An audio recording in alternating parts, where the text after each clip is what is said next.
What's up, family? Again, back out here in the woods. You know what I mean? This is my safe haven. This is my refuge. You know what I mean? This is my sanctuary. This is my home. You know what I mean? No, I'm not homeless. But yeah, this is my home. This is where I belong. You know what I mean?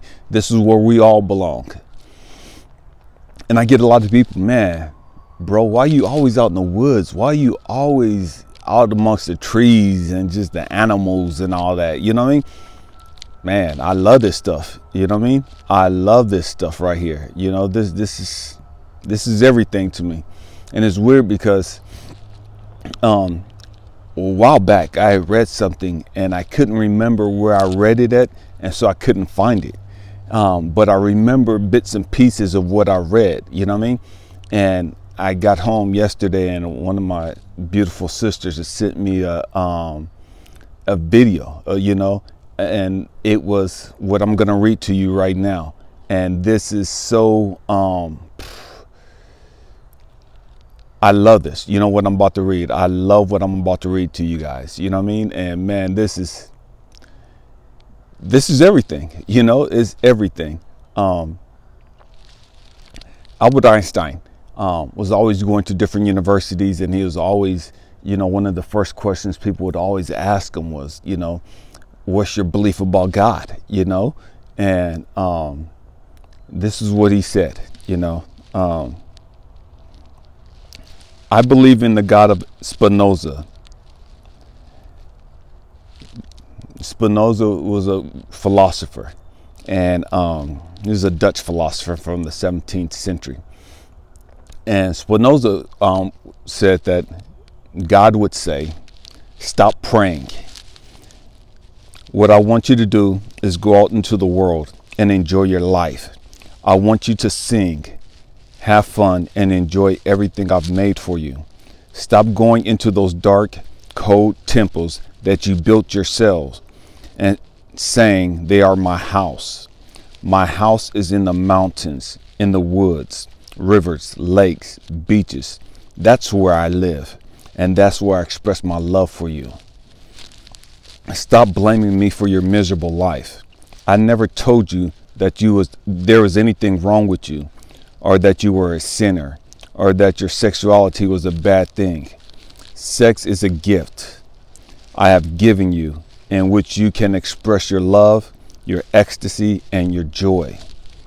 So don't blame me for everything they made you believe. Stop reading alleged sacred scriptures that have nothing to do with me. If you can't read me in a sunrise, in a landscape, in the look of your friends, in your son's eyes, you will find me in no book. Stop asking me, will you tell me what to do? Or excuse me, stop asking me, will you tell me how to do my job? Stop being so scared of me. I do not judge you or criticize you, nor get angry or bothered. I am pure love. Stop asking for forgiveness. There's nothing to forgive. If I made you, I filled you with the passions, limitations, pleasures, feelings, needs, inconsistencies, free will. How can I blame you if you respond to something I put in you? How can I punish you for being the way you are? If I'm one who made you, do you think I could create a place to burn all my children who behave badly for the rest of eternity? What kind of God would do that? And I read that because, again, I love what it says. You know what I mean? I'm always out in nature. I'm always out in nature because this is the handiwork of God. You know what I mean? And I'm the handiwork of God. And I'm nature. I look at nature, and nature is a reflection of God. When I look at myself, I'm a reflection of God. You know what I mean? And so when you hear me say the phrase namaste, man, I'm saying the God within me sees, recognizes, acknowledges, cherishes the God within you. You know, so many people want to talk about the Holy Spirit and all this other stuff, and, you know, to each their own, you know what I mean? I'm not here to condemn anybody. I'm not here to judge anybody. I don't care what you believe. You know what I mean? This is your journey. This is your journey. This is your life. You're going to live it however you so choose to. And what I say, for the great majority of you, it's not going to have one bearing on you whatsoever. If you're a firm, avid Christian believer, you're going to still be an avid Christian believer after you listen to this video. Odds are you're not even going to listen to this video. You're going to give it a thumbs down and unsubscribe or whatever. You know what I mean? It is what it is. It don't bother me none. I don't care. You know what I mean? I'm not into religion. I'm not into what other people say and the dogmas of other people, because it's control. It's manipulation. That's not what I'm about. I'm about being free. Being free. And being free is, man, being free here. You know, so many of y'all talk about, man, I'm free, I'm free, I'm free. But you're in prison up here. You're in prison up here. Not only are you in prison up here emotionally, intellectually, you're imprisoned in your soul. And what I mean, prison your soul, because you won't allow your soul to be free because of your religious beliefs, because of your dogma. You won't be free because of your political beliefs. You know what I mean? And it's like, it's crazy how people that have all this religion are the most self-righteous judgmental people in the world. How can you talk about God and you're wanting to go to war and kill people because they don't believe what you believe? As if those people didn't have souls. As if those people weren't created by the same God that you say created everything and everyone. The hypocrisy of religion is asinine to me. It's really asinine to me. I don't understand it. I grew up a Christian, dogmatic Christian. Everything was hell. Everything was hell. You hear me say all the time, we have to grow up. We have to grow up. We have to grow up, not just age-wise. We have to grow up spiritually. We have to grow up intellectually. We have to grow up emotionally. We have to grow up. And if that's what you want to believe, so, man, I salute you. Do you? But there's a great awakening taking place, and that great awakening is, man, I'm done with that. I'm done with all that dogma. I'm done with your judgment. I'm done with your hypocrisy. I'm done with your foolishness. If that's what you want to believe, if that's what you want to spew, man, so big. Go ahead, knock yourself out. But I'm not going to be a part of it. I'm not going to play any role in it. I'm not going to have any game. I don't have time for the games. I don't have time for the foolishness. And again, to each their own. Everybody's entitled to your own beliefs. Just because you're entitled to your own beliefs doesn't make it right. It doesn't make it a fact. Man, family, we got a long way to go. We got a long way to go. So people ask me, well, if you don't believe in hell, then what is it that you believe in? I believe that you reap what you sow. You reap what you sow. That's universal law. And what do I mean by that? You're going to pay the price for what you did. And when I say pay the price for that, please don't understand me. It's not judgment. I'm not talking about judgment. Okay? That's religious. I'm not talking about judgment. I'm talking about you're going to pay the price for that. I believe in karma. You're going to come back, reincarnation, whatever you want to call it. You're going to have to experience all the hell that you created for other people. It's not judgment. It's not punishment. It's so that you can grow. It's to help you grow and develop, to understand the hell that you created and unleashed for other people. You now have to experience that. You're going to experience that. You have to understand, whatever you do, you reap what you sow, good or bad. Whether that's your intention or not, it don't matter. Universal law, you reap what you sow. And so if you sow bad, man, that's what's going to happen to you. If you sow dogma and judgment and racism and hypocrisy and all this other foolishness, man, family, that's what you're going to reap. but it's going to be 100-fold. Why? Because God, universe, source, force, chi, whatever you want to call it, is going to make sure you learn a lesson. And the lesson is, man, stop being so hypocritical. Stop being so self-righteous. Stop being so freaking judging. Learn forgiveness. Learn that every one of us is here on our own journey.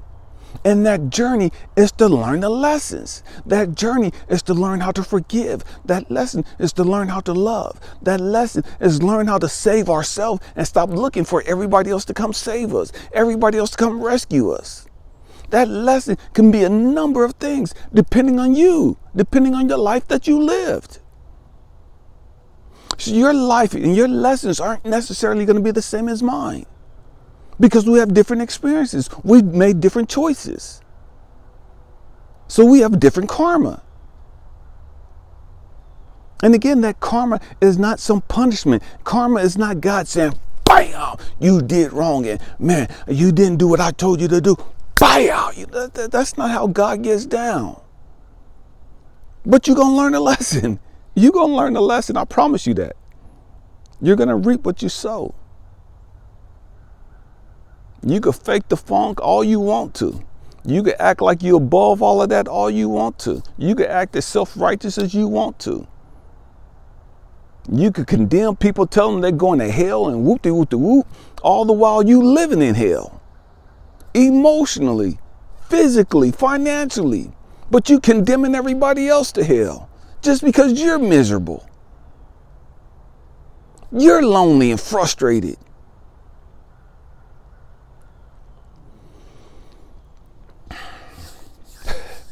We got to get it together. We got to get it together. Man, out here in nature, looking at the water, the squirrels running around over there, there's a couple of deer over there earlier. Man, that's God.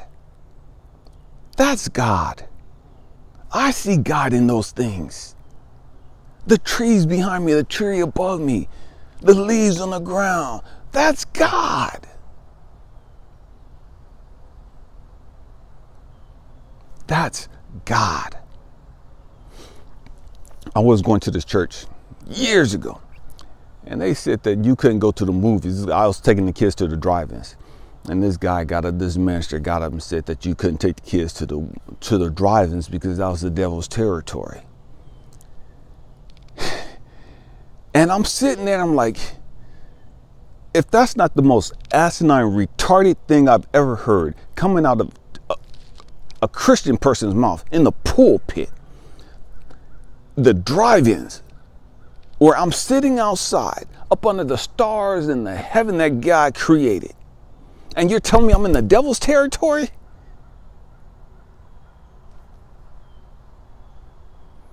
I'm entertaining devilish stuff, but you could sit there and you go watch Western movies every Saturday. I ain't never seen no Western movie glorify God.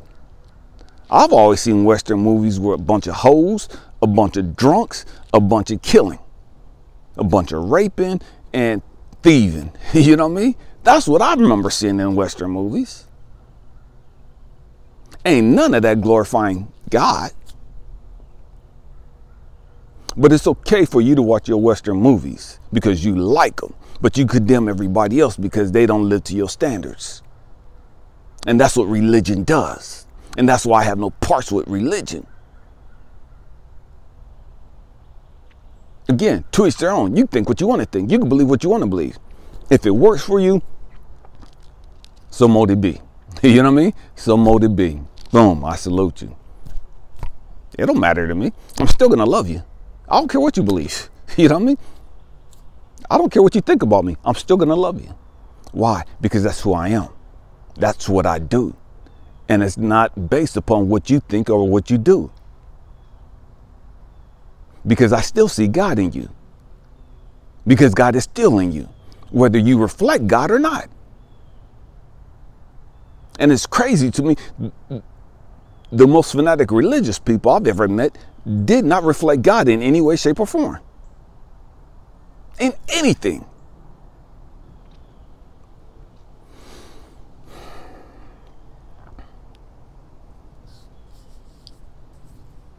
come out here.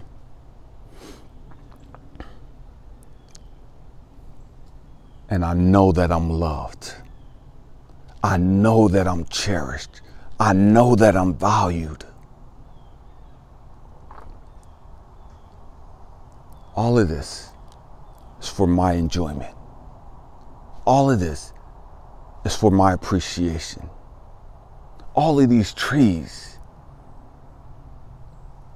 create beautiful air for me to breathe. How can I not feel loved? How can I not feel valued? How can I not feel cherished?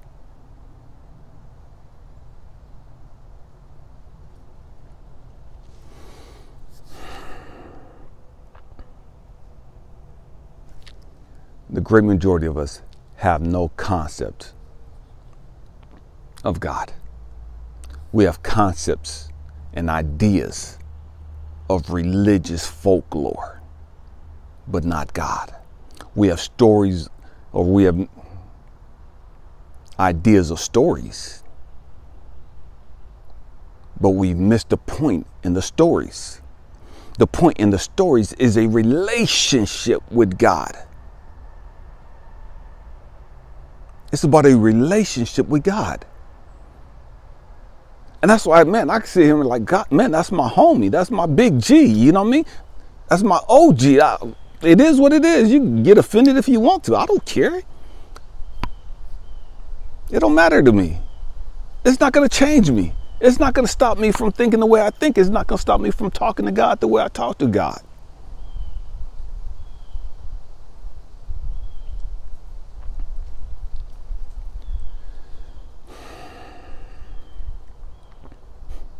We have to get it together. And we're going to get it together. We're going to get it together. You may not get it together in this life, but I promise you, you're going to get it together. You're going to get it together. You may have to come back 100 more times. You may have to come back 1,000 more times. You know what I mean? But it is what it is. You're going to get it together. You're going to get it together.